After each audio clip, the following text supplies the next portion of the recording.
The magic that I know works with human beings is if you make me feel important, I will keep coming for as long as I can. Most trends in our industry last for 5-ish years, right? Think about Tough Mudders. Think about Zumba. Think about curves. That most of them last about that long, but when the trend is about, some sort of a themed offering, a seasonal workout, whatever. I mean, like HYROX is that thing right now, right? And then after that, there's got to be something that cycles back to how people actually operate, like how people internally navigate the world, because it's not shiny anymore.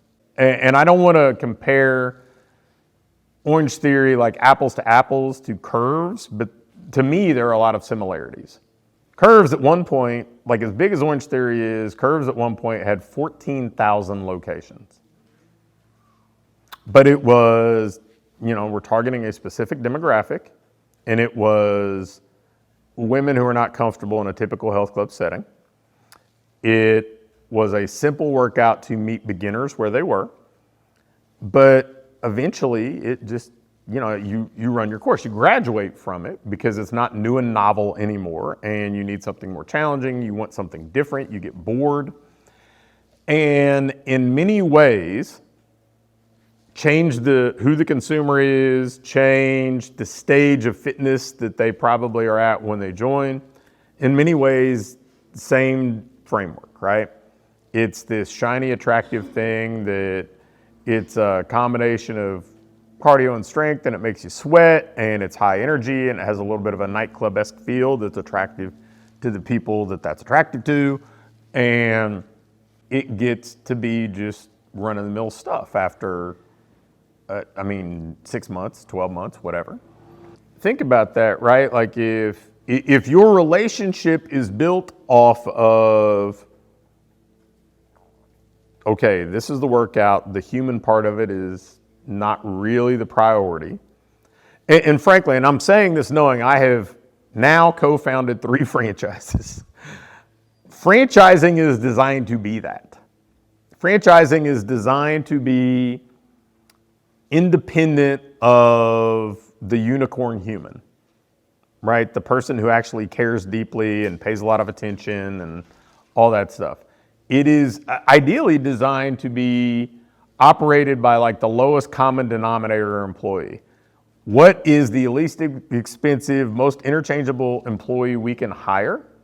The better they are at that, the more the franchise potentially expands, right? I don't know if you've ever thought about it that way, but think about Subway and McDonald's certainly don't require the same level of experience and skill as Ruth Chris does, right? So that's why those guys can get to a point where they have above 30,000 franchise locations, right? You couldn't do that with anything that required high skill, high touch, whatever. It's just, there are fewer qualified contributors as employees, right? But if you build the business so much around the workout, and the workout is the magic here, and it doesn't make anybody feel important, and it doesn't make anybody feel connected, and it doesn't, and it doesn't evolve a whole lot, eventually people are gonna just be people. And they're gonna wanna go try something new, and they're gonna wanna go be curious about the next shiny thing. And the things that work to attract them to this will work to attract them to the next place. The magic in being an independent business owner, and this is probably why the 3 franchises I have been a part of founding all have sold to owners, like operators, not investors, like the big, the D1s in the franchising world or whatever, is because the magic that I know works with human beings is if you make me feel important, I will keep coming for as long as I can. Because in the outside world, most people, all right, so How about this? In the last week, have you felt by either your employees, your clients, your spouse, or your children under or unappreciated? How many? How many have felt that way, right? So, like somewhere, like how many people go to work? It's like you go to work, you do a great job, they're like, yeah, that's what you're supposed to do. That's what you get paid to do. Right? So if you can go somewhere where people make you feel like $1 million and you're like the brightest part of their day, and you're not going to leave that. And a lot of these businesses, the OrangeTheories of the world, they're not really designed for that. They're designed to provide an environment where you can get a great workout, you can sweat, you can have a sense of accomplishment for doing something, but they're not really designed to make you feel like the most important person going. I mean, it's the tug of war I talk about with like sports. Like a high school or college athletic team is designed, big team, little me. Like you need to sacrifice your individuality for the good of the group. We're going to run plays, we're going to run team stuff in practice. And that's where private sector guys do really well. The private sector guys that understand that your job is to make those kids who are one face in the crowd and the team environment feel special. That's how you keep them coming back, right? Like they get their individual attention there. So that's just normal human life, right?